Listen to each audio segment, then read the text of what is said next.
Assalamualaikum warahmatullahi wabarakatuh. Jadi pada video kali ini saya akan membahas materi fisika yaitu tentang dinamika rotasi. Nah, untuk dinamika rotasi itu nanti akan ada dua materi yang akan dibahas yaitu tentang momen gaya dan satu lagi namanya momen inersia. Ya. Jadi yang pertama ada yang namanya momen gaya. Dan yang satu lagi ada yang namanya momen inersia.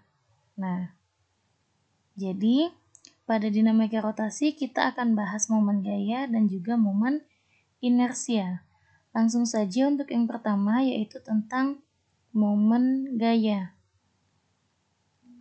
Momen gaya itu biasa disebut juga dengan torsi, ya. Jadi momen gaya itu biasa disebut juga dengan torsi. Torsi itu dilambangkan dengan huruf dengan lambang tau gitu, kayak gini. Nah, jadi momen gaya itu nama lainnya adalah torsi, di mana momen gaya atau torsi itu sendiri itu merupakan besaran yang menyebabkan benda berputar atau bendanya berotasi, ya. Sesuai dengan pengertian rotasi, kalau rotasi itu adalah perputaran benda terhadap suatu titik atau terhadap porosnya gitu. Nah, atau untuk momen gaya itu boleh juga dituliskan sebagai hasil kali. Ya, momen gaya boleh juga dituliskan sebagai hasil kali antara gaya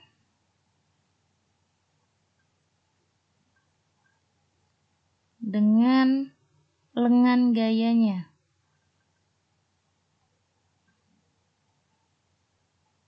Nah, jadi momen gaya itu boleh kita tuliskan sebagai hasil kali antara gaya dengan lengan gaya. Secara matematis itu ditulis kayak gini. Tau sama dengan F dikali dengan R gitu ya. F dikali dengan R. Nah, ini sesuai dengan pengertian yang saya tulis di atas tadi. Dimana untuk tau itu adalah momen gaya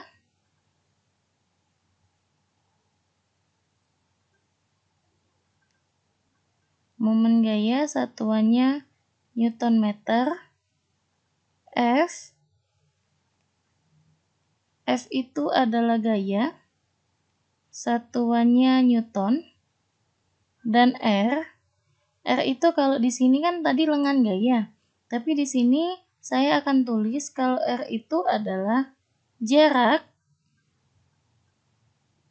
dari gaya ke poros.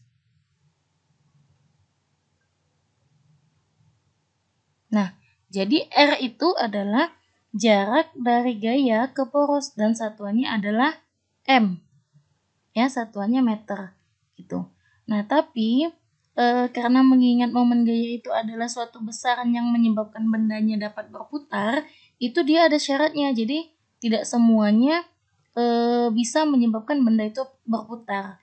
Tetapi ada syaratnya. Nah, syarat agar gaya itu dapat menyebabkan satu benda itu berputar adalah gaya yang bekerja pada benda, F-nya, itu harus tegak lurus dengan jaraknya, gitu.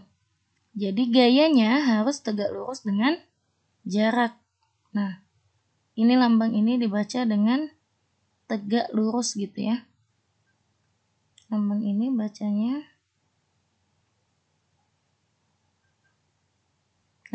tegak lurus. Jadi syaratnya gayanya harus tegak lurus. Itu untuk momen gaya. Nah, misalnya di sini ada contohnya. Contoh. Gitu. Misal di sini Ibu ada batang nih.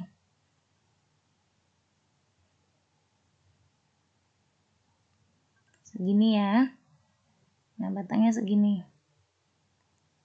Nah, misalnya pada batang ini Ibu kasih titik ya, kayak gitu. Di sini misalnya kita kasih nama titik A, Di sini kita kasih nama titik D. Di sini kita kasih nama titik C.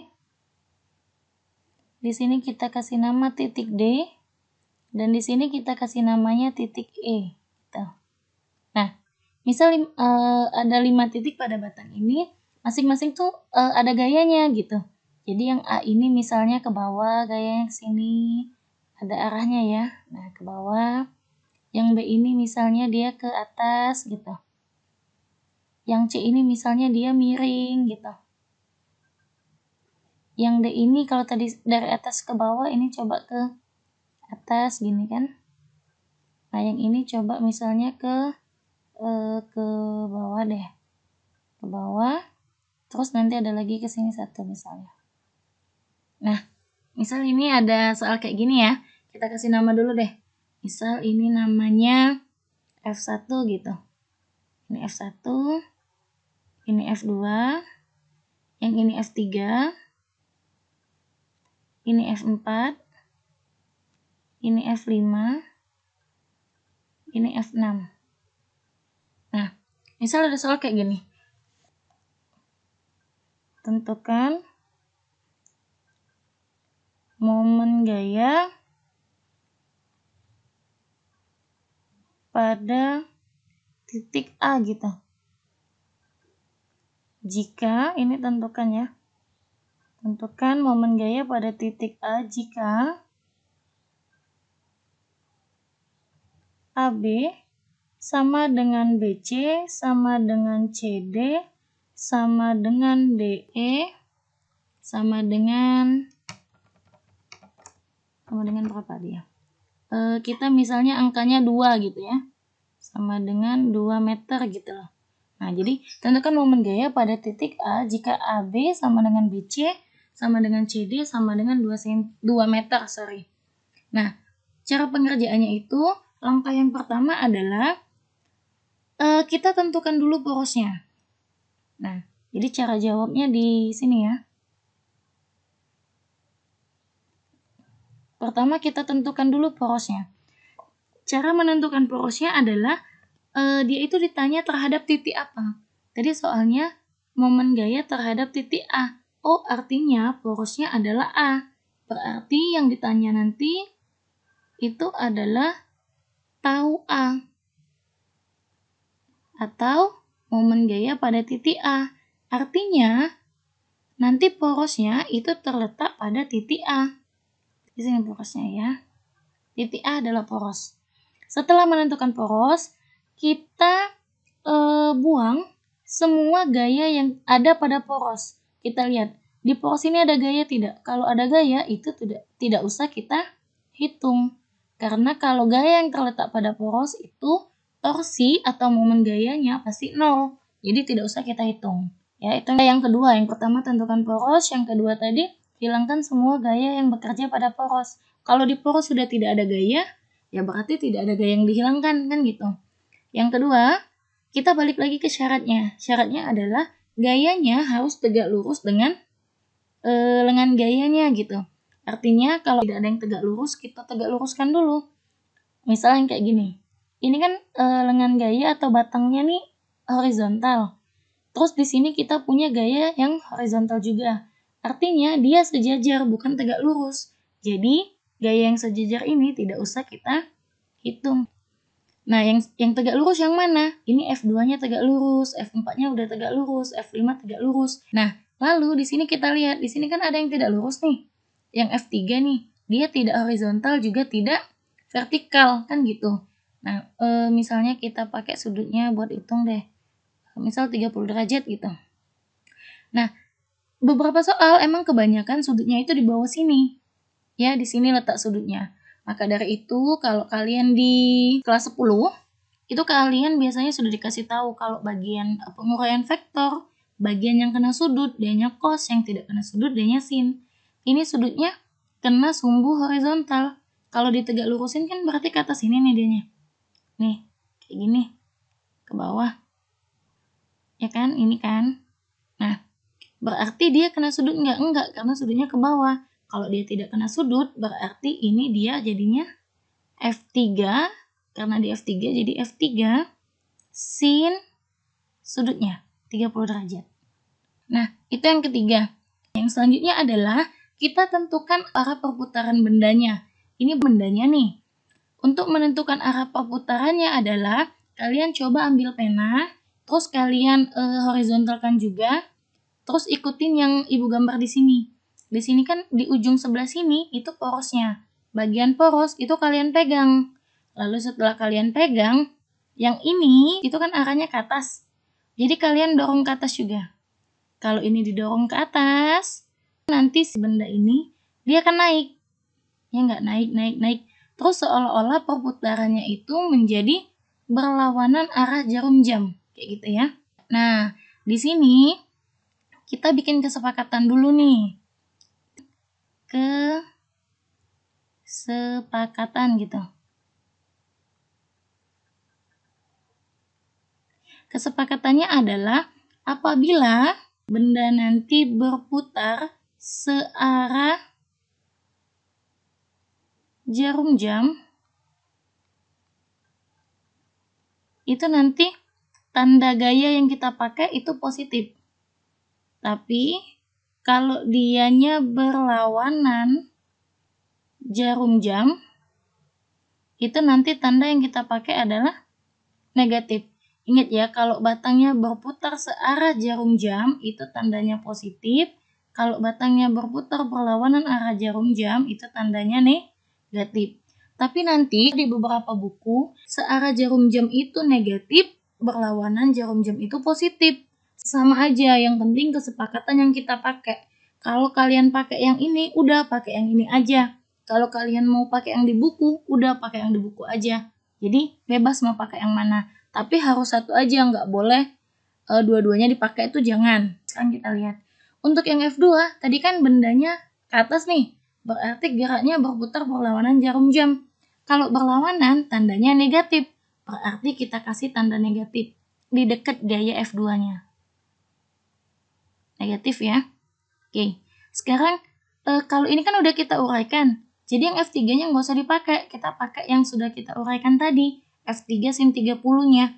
Kalau kita dorong ke bawah dengan ujung penanya masih dipegang di sebelah sini, itu nanti batangnya akan, yang ujung ini akan ke bawah terus, dan nanti dia akan berputar searah jarum jam. Kalau searah jarum jam, berarti di sini kita kasih tanda plus.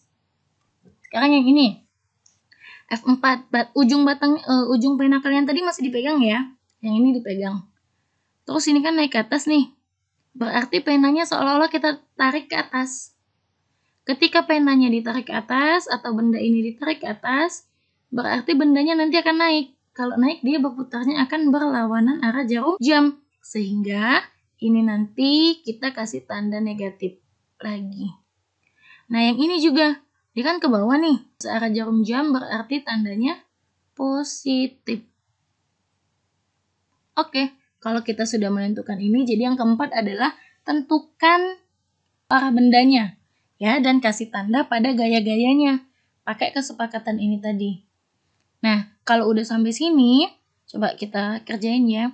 Tau A itu sama dengan tau tadi kan F dikali dengan R ya. Nah, sekarang kita lihat aja F yang bekerja ada apa aja. Kalau F1 tadi nggak dipakai, berarti langsung ke F2. Oke. F2.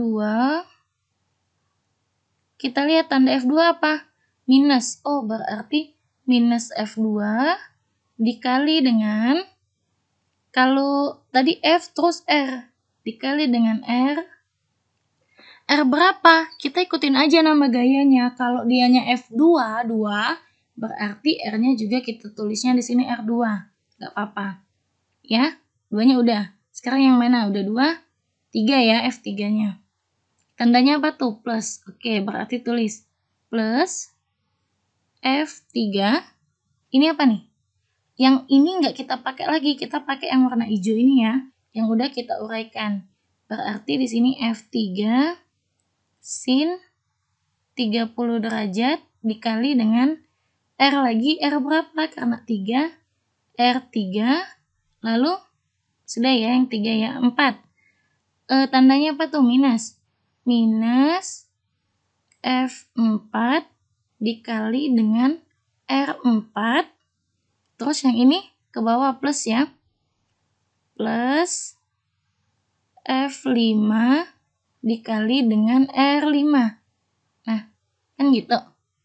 Nah, kalau misalnya udah, kita kasih aja misalnya angkanya kalau F1 10 Newton gitu ya, F2 20 Newton, F3 30 Newton, kayak gitu aja ya. Biar enak aja ngitungnya gitu. Atau enggak kebesaran deh, F1 1 Newton, F2 2 Newton, F3-nya 3 Newton gitu aja ya. Berarti ini berapa nih? F2 minus, kan ini soalnya bikin-bikin juga. F2 tadi 2 Newton dikali dengan R2. Nah, R2, R tadi apa? Jarak dari gaya ke poros. Dari gaya maksudnya gini, R2. Oh, berarti jarak dari gaya 2-nya dari F2 tadi. Lihat F2 di mana nih letaknya? Di B. Ini tadi B ya. Dari B ke A itu sama dengan AB. Berapa jaraknya? 2 meter. Angkanya dikali dengan 2 ditambah F3 tadi kita sepakat kalau dia 3 dikali dengan sin 30. Ini kalian belajar matematika di kelas 10. Sin 30 itu setengah ya. Jadi kalau nanya setengah dari mana? Setengah itu dari sin 30-nya. Ya, jadi sin 30 ini itu nilainya setengah. Ya. Oke, next. R3. R3 ini kan letak F3-nya. Ujungnya di mana nih? Di sini, di titik C ya.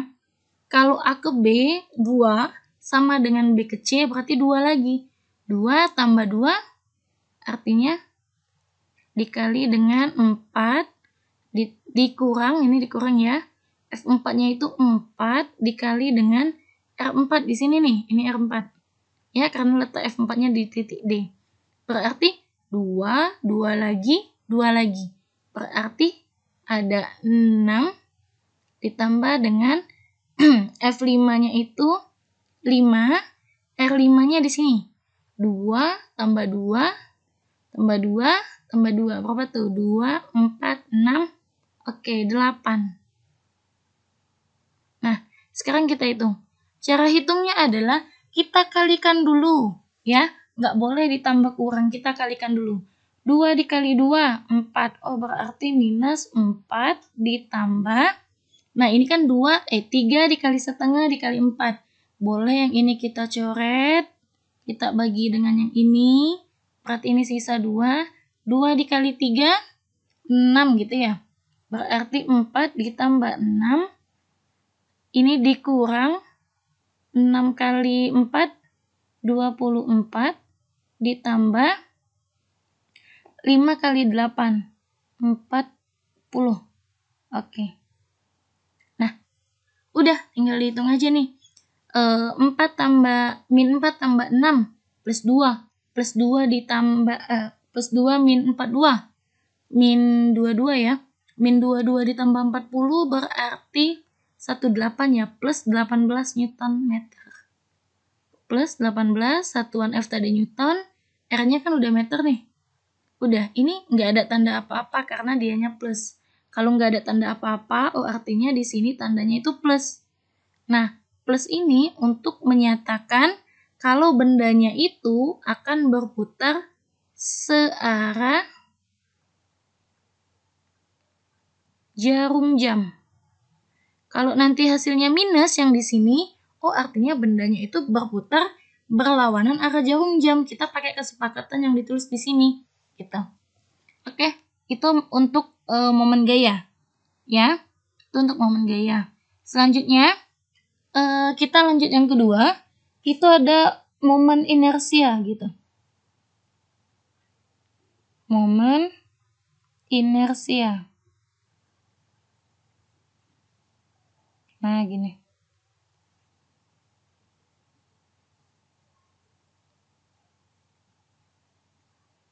Nah, untuk momen inersia itu dilambangkan dengan huruf I gede, I besar, I kapital. Nah, momen inersia itu biasanya kalau saya bagi 2. Biasanya ya, momen inersianya itu dibagi jadi 2. Jadi yang pertama, ada momen inersia untuk benda tidak jelas. Momen inersia untuk benda tidak jelas. Kalau ada benda tidak jelas, berarti satunya momen inersia untuk benda jelas. Nah, untuk benda tidak jelas itu kalau di buku-buku itu biasa dikenal dengan momen inersia partikel. Ya. Kenapa disebut dengan partikel atau saya sebutnya benda tidak jelas? Karena memang di soal bentuk bendanya itu nggak jelas. Biasanya dia cuma ditulis gini. Sebuah partikel, gitu. Sebuah benda, sebuah titik materi, kan nggak ada kejelasan tuh. Dan lain-lain yang bentuknya nggak ada spesifiknya. Itu adalah benda yang tidak jelas. Ya, jadi kalau tidak ada spesifiknya itu bendanya tidak jelas. Itu. Kalau yang benda jelas biasanya ditulis sebuah silinder berongga, sebuah katrol bola pejal, dia ada bentuknya. Bentuk bola pejal gitu. Bentuk bola pejal, sebuah silinder berongga gitu ya. Silinder ya pejal boleh. Nah, dan lain-lain, bukan cuma ini. Yang pasti dia dijelasin, dia lebih spesifik dikasih taunya bentuknya seperti apa gitu. Nah, untuk momen inersia benda tidak jelas dan benda jelas, itu bedanya di sini. Untuk yang benda tidak jelas, nilai I itu akan sama dengan M dikali dengan R kuadrat. Jadi I sama dengan M dikali R kuadrat. Untuk benda yang jelas, yang ada bendanya, yang jelas bendanya, nilai I itu akan sama dengan K dikali dengan M dikali dengan R kuadrat. Jadi ada nilai K-nya di depan. Ya, itu bedanya. Kalau untuk benda tidak jelas, berarti kan tidak ada spesifikasi bentuknya. Biasanya di soal ditulisnya sebuah partikel, sebuah benda, kayak gitu. Tapi kalau misalnya benda jelas, dia dikasih tahu dengan jelas bentuk bendanya. Sebuah katrol berongga, kayak tadi ya, sebuah katrol silinder pejal, dia dikasih tahu. Nah, bedanya letak K-nya. Apa itu K? Oke, jadi di sini dijelasin dulu. I, dari I ya. I itu adalah momen inersianya. I itu adalah momen inersia. Momen inersia itu satuannya kilogram meter kuadrat. M itu adalah massa benda. Satuan massa kilogram. Dan R, nah R itu adalah jarak dari M atau jarak dari massa ke sumbu putar. Satuannya adalah meter. Nah, jadi momen inersia itu adalah tingkat suatu kelembaman atau kemalasan suatu benda. Atau dia lebih cenderung mempertahankan posisinya, itu ya. Nah, dia ini nanti kalau berputar, dia itu cenderung mempertahankan posisinya, gitu. Nah, untuk R-nya itu dihitung dari letak massa ke porosnya atau ke sumbu tempat dia mau diputar, gitu. Itu untuk R, ya, itu R-nya. Nah, sekarang K itu adalah tetapan atau konstanta boleh kita sebutnya.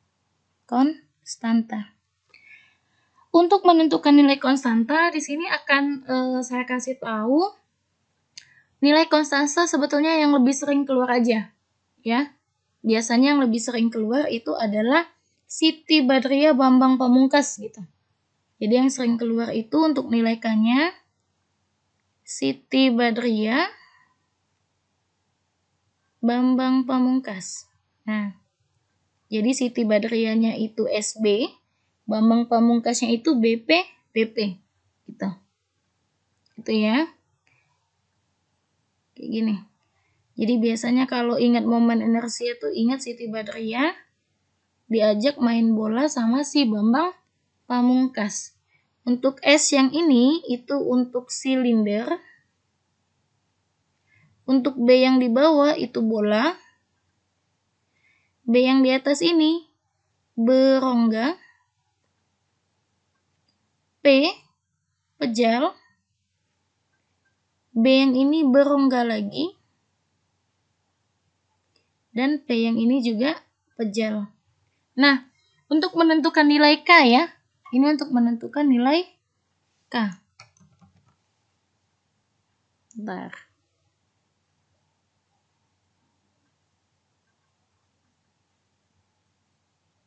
Nih, itu untuk menentukan nilai K. Kalau untuk menentukan nilai K, untuk silinder berongga di atas sekali, itu kita kasih angka 1. Gitu. Setelah 1, kita tulis lagi 1 per gitu. 1 bentar. Nih, 1 per 2. Terus tulis lagi 2-nya. 2 per setelah 2, 3. Terus tulis lagi 3-nya, bukan. Tapi tulis yang di terakhir ini adalah 2 per 5. Nah, jadi gini. Untuk silinder berongga, nilai K-nya itu adalah 1. Jadi kalau soalnya silinder berongga, berarti K-nya ini adalah 1. Kalau di soal ditulis sebuah silinder pejal, oh artinya nilai K-nya itu kita ganti dengan 1 per 2. Kalau di soalnya itu bilangnya sebuah bola berongga, oh artinya nilai K-nya kita ganti dengan 2 per 3. Kalau di soalnya bilangnya bola pejal, artinya nilai K-nya kita ganti dengan 2 per 5. Ya. Nah, jadi ini untuk menentukan nilai K-nya gitu.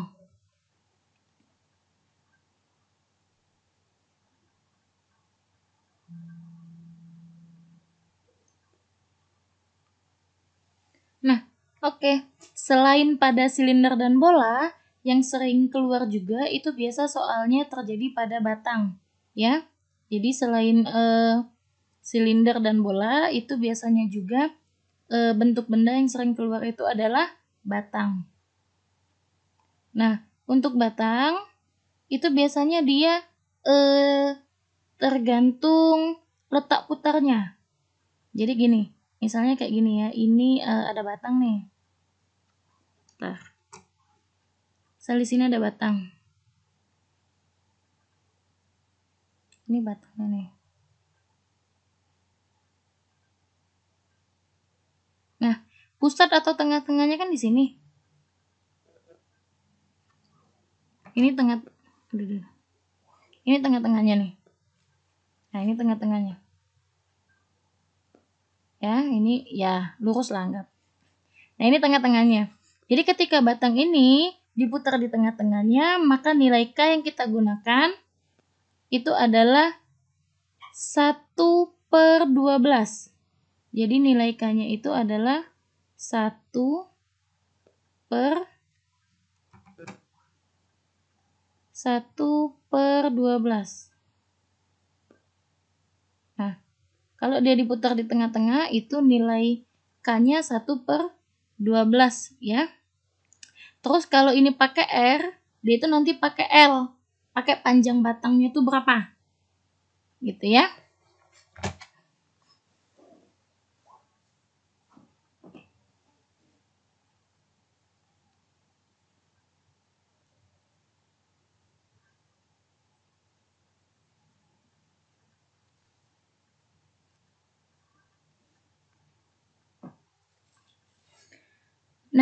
Nah, biasanya selain pada silinder dan bola, itu yang sering keluar juga di soal itu biasanya pada batang. Gitu. Jadi, selain pada silinder dan bola, itu yang biasanya keluar juga pada batang. Soalnya bilangnya kayak gitu. Pada batang. Nah, jadi misalnya di sini ada contoh batang nih. Ini batangnya kayak gini misal. Nah, misal kayak gini ya. Nah, pusat batang itu kan di sini.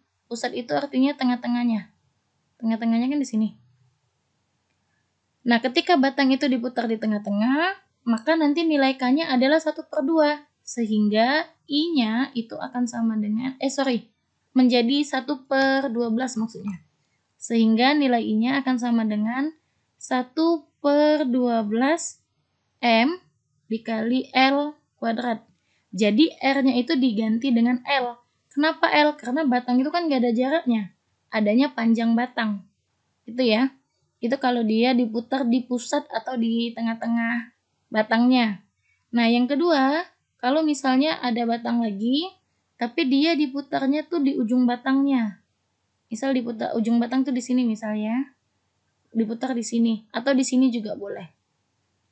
Jadi nanti untuk nilai momen inersianya nilai K-nya itu menjadi 1/3. Oh, berarti 1/3 M dikali L kuadrat. Nah, kenapa L lagi? Ya karena dia nggak ada R.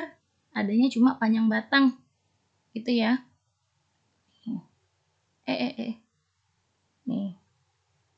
Itu untuk kalau pada batang. Nah, selanjutnya, ya yang biasa keluar kan cuma pada silinder, bola, sama batang ini sih yang sering keluar. Selanjutnya kita akan bahas dulu hubungan ternyata momen gaya dan momen inersia itu ada hubungannya. Jadi hubungan antara momen gaya dan momen inersia. Nah, untuk hubungan antara momen gaya dan momen inersia, momen gaya, oke.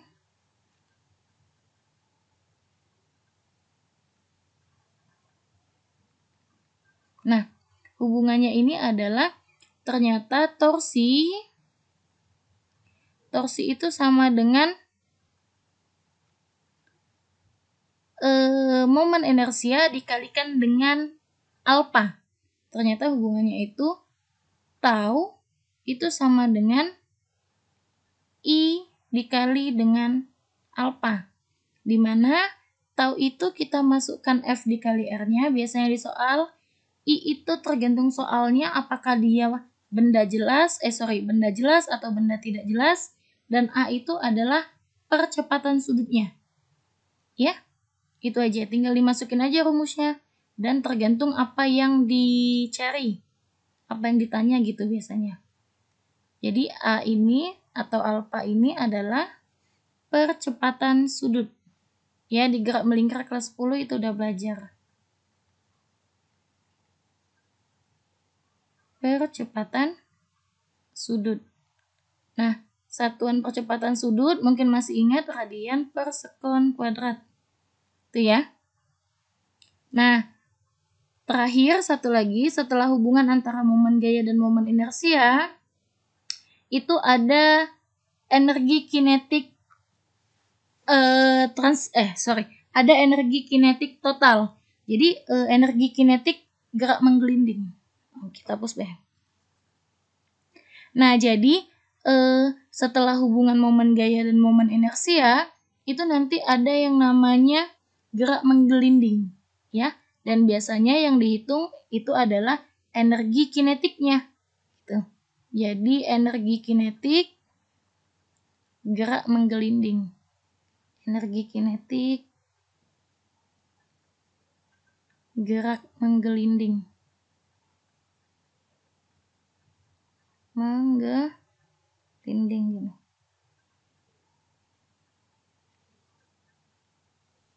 Nah, untuk gerak menggelinding itu contohnya adalah kelereng. Misalnya ya, kelereng itu kan dia muter-muter tuh.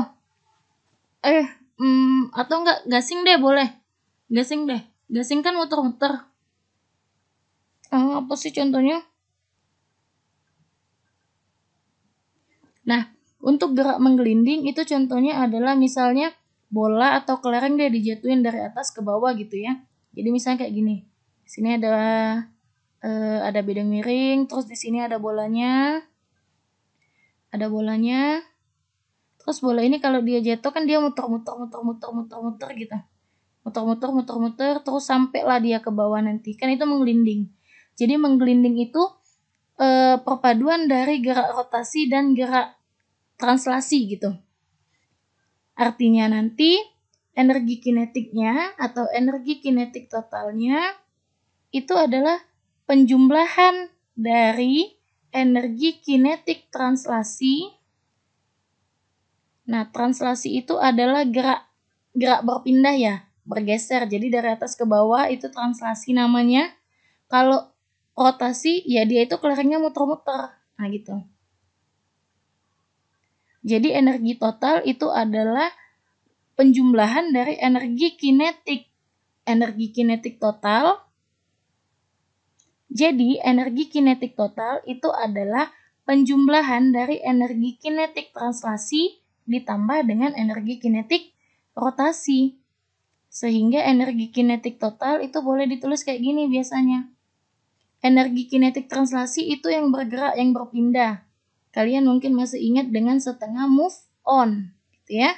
Atau setengah mv kuadrat ditambah dengan energi kinetik rotasi itu sama dengan 1/2 I omega kuadrat. Atau biasanya juga untuk rumus cepatnya itu biasa ditulis gini. Energi kinetik total atau energi kinetik gerak menggelinding itu sama aja dengan setengah M buka kurung setengah M V kuadrat buka kurung